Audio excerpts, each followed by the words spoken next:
सलमान साहब, चलें हुकूमत ने जो किया सो किया, आवाम के ज़ख्मों पर नमक छिड़का, लेकिन ये अपोजिशन के लीडर कहाँ थे जब ये बिल पेश किया जा रहा था? ना शहबाज शरीफ साहब नज़र आए, बिलावल भुट्टो साहब नहीं थे, आसिफ अली जरदारी साहब नहीं थे। वैसे तो आवाम का दर्द रखते हैं, लेकिन जब हकीकी मानों में आवाम को इनकी ज़रूरत थी, कहाँ गायब हो गए ये सब? देखें, ये इशू भी है, इसी पर भी मैं बात करता हूँ। ये पाकिस्तान का बड़ा इशू नहीं है। बड़ा इशू वही है जिस पे बात की जा रही है, वो है मिनी बजट। और मिनी बजट पे हम कई प्रोग्राम यहाँ पर कर चुके हैं और आप इस बात की तायद करेंगी कि मैं मुसलसल ये बात कहता रहा कि IMF पाकिस्तान के करोड़ों अवाम के खून पसीने की कमाई का आखिरी हिस्सा भी वो जब्त करने पे तुला है और पाकिस्तान की अशराफिया पे कोई लोड नहीं आएगा। और शौकत तरीन साहब जब वज़ीर ख़जाना बने, उन्होंने भी यही बात कही कि जी मईशत का हफीज़ शेख साहब ने बट्टा बैठा दिया था और हम वो शराइत नहीं मानेंगे। अब इस बिल के अंदर वो तमाम शराइत मानी गई और वो जो उन्होंने कल बजट पेश करते हुए ये कहा कि जी आम आदमी पे बोझ नहीं पड़ेगा, आम आदमी पर दबाव नहीं डाला जाएगा, आम आदमी पर इसके असरात नहीं होंगे। तो मेरी रिक्वेस्ट है कि वो आम आदमी की तारीफ़ कर दें कि वो आम आदमी कौन सा है और आम आदमी जिसके बारे में हुकूमत कहती है कि देखें, वजाहत तो वो इसकी नहीं करेंगे, लेकिन इनके जहन में जो आम आदमी है वो है जो ख़तरात, ज़कात और सदक़ात पे चल रहे हैं, जिन्होंने बाज़ार नहीं जाना, जिनके बच्चों ने स्कूल नहीं जाना, जिस शख्स ने जाके ख़ुद ख़रीदारी करनी है, अपने बच्चों को पालना है। और मैं हैरान हूँ कि वज़ीर ख़जाना साहब कहते हैं कि 2 अरब के बजट से कोई क़यामत आ जाएगी। मेरा ख़्याल है चूँकि वो ख़ुद अशराफिया के नुमाइंदे हैं, वो इलेक्टेड नहीं है, वो हर वज़ीर ख़जाना को ला के सेनेटर बना दिया जाता है। इलेक्टेड बंदे में और नॉन इलेक्टेड में यही फ़र्क होता है कि उसको दर्द का ही एहसास नहीं होता। कि उन्होंने कहा कि कोई क़यामत आ जाएगी। जनाब, आपने क़यामत नहीं देखी, क़यामत गरीब के घर के अंदर मौजूद है। जब उसका बच्चा बैठ के दूध से बिलखता नज़र आता है और बच्चे बैठे रोटी के इंतज़ार में होते हैं और उसकी जेब में पैसा नहीं होता, चूल्हा बुझ रहा होता है, तनख्वाह ख़त्म हो चुकी होती है, तो वो क़यामत ही होती है अगर उसे समझा जाए। आप एहसास प्रोग्राम शुरू कर ले। दरअसल बुनियादी तौर पे मैं समझता हूँ बात ही एहसास की है कि वो कहते हैं ना, एहसास मर ना जाए तो इंसान के लिए काफ़ी है एक राह की ठोकर लगी हुई। इसलिए कि आपने कौम को जो सुहाने ख्वाब दिखाए थे, आपने कौम को गर्क करके रख दिया है अपने वादों के। सिर्फ आप अपनी कारकर्दगी अपने उस मैंडेट के मुताबिक, अपने उस मंशूर के मुताबिक उसका जायज़ा लेके देख लें। आपने जिन चीज़ों का जिक्र किया है, क्या ये आम आदमी से बराह रास्त मुंसलिक है या नहीं? यहाँ साहब ने तो ब्रेड की बात कर दी है। ये सारी चीज़ें, दूध से बनी तमाम अशिया, दही, दूध, और वो जो फ्लोर मिल्स पे टैक्स लगना है, वो दरअसल फ्लोर मिल्स मालिक पे नहीं लगना, वो आम आदमी पे टैक्स लगना है। कि और IMF जिसके पास आपने पाकिस्तान की तकदीर के और पाकिस्तान के 22 करोड़ आवाम के फैसले आपने IMF को दे दिए। क्या IMF आपको 1 अरब 5 करोड़ डॉलर सिर्फ आपको फंड्स फराहम करेगा? वो आपको पॉलिसीज़ भी डिक्टेट करवाता है, वो आपको नित नए फैसलों पे मजबूर भी करता है। और वो दुरुस्त कहा यहाँ साहब ने कि यहाँ पर जिन आप बेंगलौज का जिक्र कर रहे हैं, आपको याद नहीं कि इस पर टैक्स लगा था एक दफ़ा और हर दौर में लगता है फिर वापस हो जाता है, लेकिन अवाम पर लगा कोई टैक्स कभी वापस नहीं होता। ये तो महंगाई का एक बड़ा तूफान आएगा। दूसरी बात आपने अपोजिशन की बिल्कुल दुरुस्त बात है। नंबर 1 तो कोई कल वहाँ पर बजट पास नहीं हो रहा था, अभी ये बजट पास होना है, लेकिन पाकिस्तान के अपोजिशन लीडर शहबाज शरीफ साहब और बिलावल भुट्टो जरदारी साहब के सिर्फ 1 हफ्ते के बयानात आप उठा के देख लें कि वो बयानात के गोले चलाते तो नजर आए। ये बात भी मैं यहाँ मुसलसल कहता रहा हूँ कि अगर हुकूमत नाकाम है तो अपोजिशन भी नाअहल है। अपोजिशन सिर्फ बयानात पे इक्तफा किए हुए है या TV के टिकर्स हैं और बयानात का इजरा है।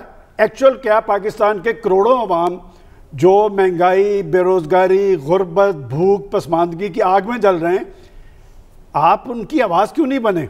आप तो ये कह रहे थे कि हम बिल ये पास नहीं होने देंगे और आप वहाँ पर ख़ुद भी वहाँ पर मौजूद नहीं रहे।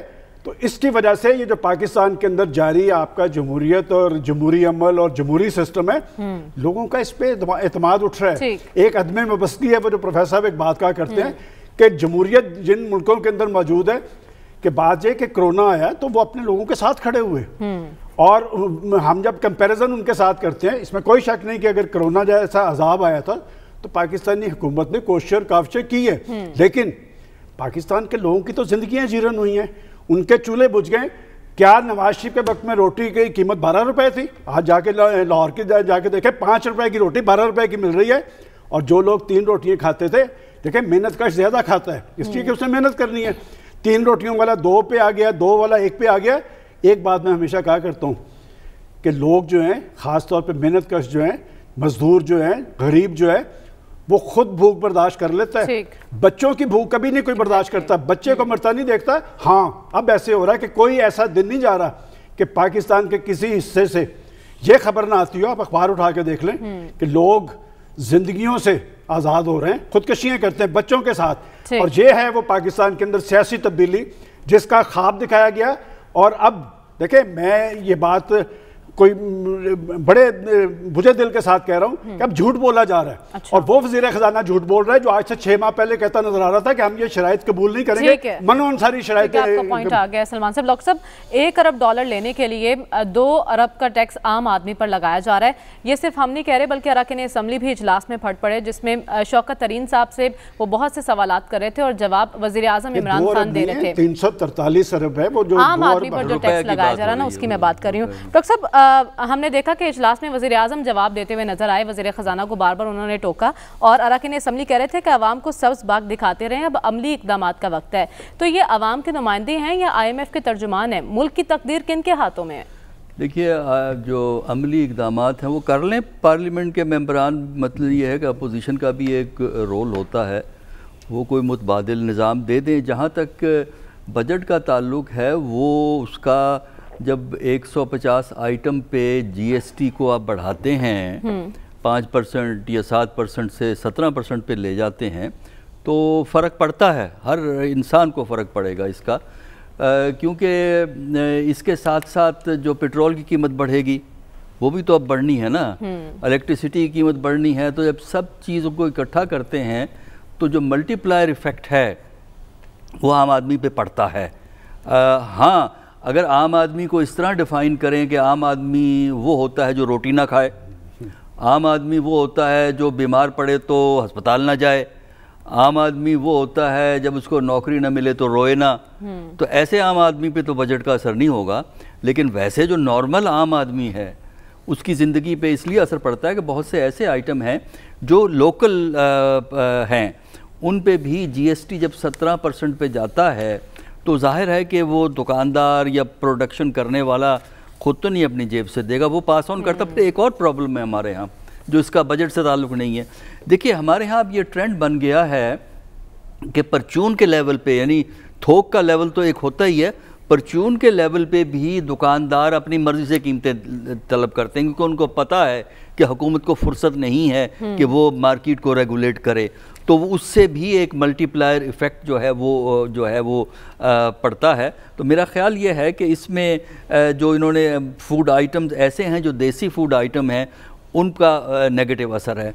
दूसरा ये है कि जहाँ तक तो वो फूड आइटम्स हैं जो बाहर से इंपोर्ट होते हैं उन पे ठीक किया है, इसलिए कि हमारी आप यहाँ लाहौर की अच्छी मार्केट्स में जाइए ना, जहाँ वो लंबी लंबी गाड़ियों वाले और बड़े बड़े सेहतमंद ख़वातीन शॉपिंग कर रही होती हैं, वहाँ आपको वो सीरियल जो आपको इंग्लिस्तान में मिलता है वो लाहौर में मिलता है।